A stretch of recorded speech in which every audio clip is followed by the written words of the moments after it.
Welcome to my channel, INTJ Island. I was prompted by a long-term listener, Dennis, that I should make a video and let people know how I'm doing. And so that's what I'm doing.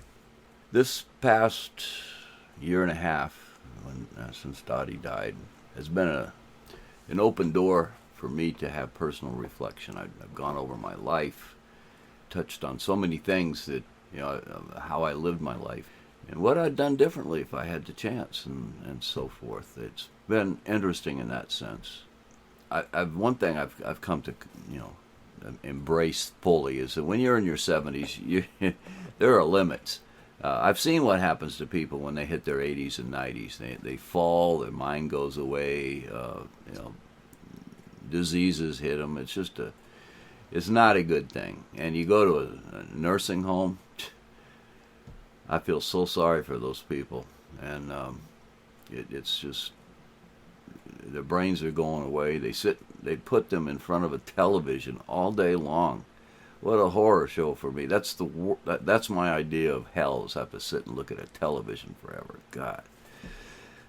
So this is something I'm looking at. I'm 71 right now, and it's the last 10 years went by so fast. I know how fast the next 10 are going to go. It's even faster. So I've even thought about what it'd be like to find another woman, date and see if I could find somebody else to finish my life off with. But that leaves me cold. Dottie was it for me, and she was my soulmate. She really was. I mean, we just grew together so tightly that it would be unfair to another woman for me to try to create a relationship with her, because she'd always be second best, and that isn't right. I don't want to do that to somebody, and it just wouldn't help me either, I don't think. So honestly, I'm married to Dottie, and I probably always will be in my mind. So what do? I spend most of my days writing. I wake up in the morning and I go to my computer, and I tackle a portion of my book, the Colt Valley Saga that I'm writing right now, and it's fun because I can hop around to different places.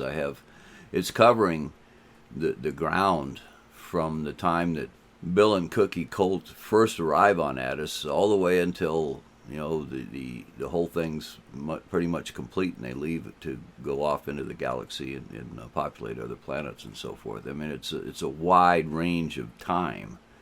It's been good. I mean, I can hop in. I've mainly been focusing right now where the kids come of age and get married and everything, and it's and some days when I really hit a groove, I can write 14 hours in a row. Maybe take a break for breakfast or something, but I'll just write until I'm too tired, and then I'll relax, listen to an audiobook or watch videos. But anyway, in the book, I'm trying to cover the basic foundational differences of the sexes. The interaction with each other. They're in a polygynous marriage situation, and I've written 7 chapters in a conversation of Stacy and her sister Melanie, discussing this topic and all the interactions between how different the sexes are and how they interact in this situation. It's been fascinating to me. It's covered ground that I think is very fundamental to human existence. Grandma, get your email. I had my granddaughter record that. I think you probably just heard it. Jeez, it's been months ago, but I had to record that, and then I embedded it into my email program. So every time I get an email, I hear her voice, because she's precious to me. She always will, but she just turned 11, and she's a special girl. Very intelligent, top of her class. Now her brother's come along. He's just in first grade, and he's also sitting up, especially in math. He's just tearing it up. It's great.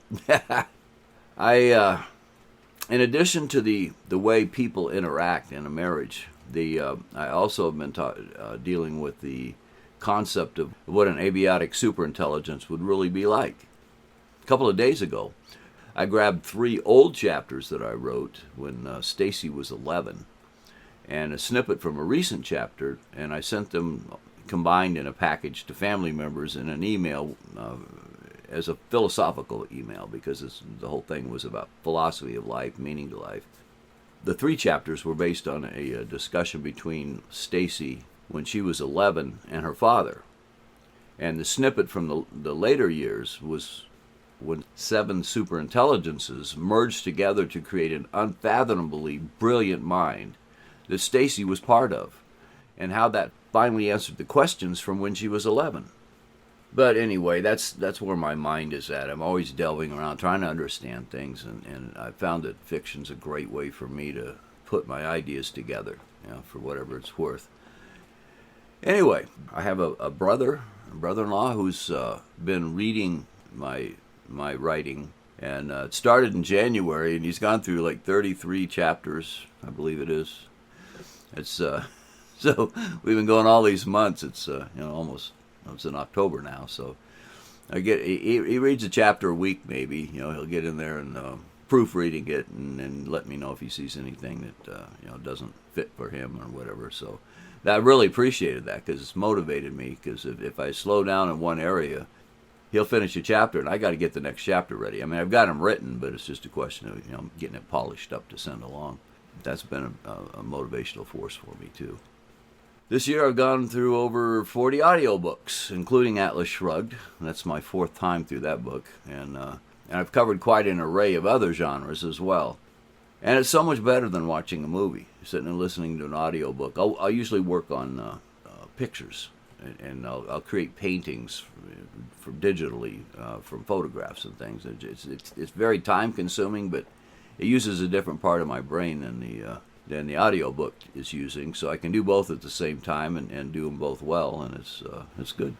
So that's one of my outlets. The other is to go into watching videos on YouTube or BitChute or Rumble, whatever. So anyway, that's kind of my daily routine. But I can tell you, I've spent a lot of time, many hours of reflecting over my life since I lost Dottie. I was surprised to find out that it reopened some old pain that her loving existence had just completely covered up for me. I didn't realize it until she died, and all of a sudden there it was again. I really had to wrestle with that.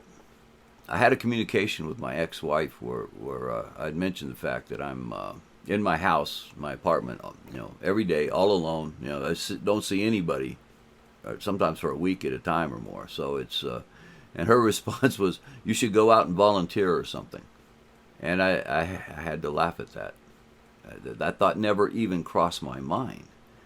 I'm alone, but loneliness is not at all my problem. I have all those people on Addis. I have people who I email regularly, like my cousins and Dottie's siblings, to fill in any human reaction that I require to be okay. I do miss Dottie terribly, and I always will, but that would never be fixed by other people. I honestly never in my entire life considered for a second volunteering for anything other than enlisting in the Navy. I was told once when I was in the Navy that it stood for never again volunteer yourself. I took that to heart. For you loyal subscribers who have hung on while I rode this bucking bronco of depression and grief, I thank you. I will try to pull things back together and get to making videos again as soon as I can. The number of days when I wake up and think about doing a video these days are increasing, so there's hope. I'll bring this to an end now, and I wish you well.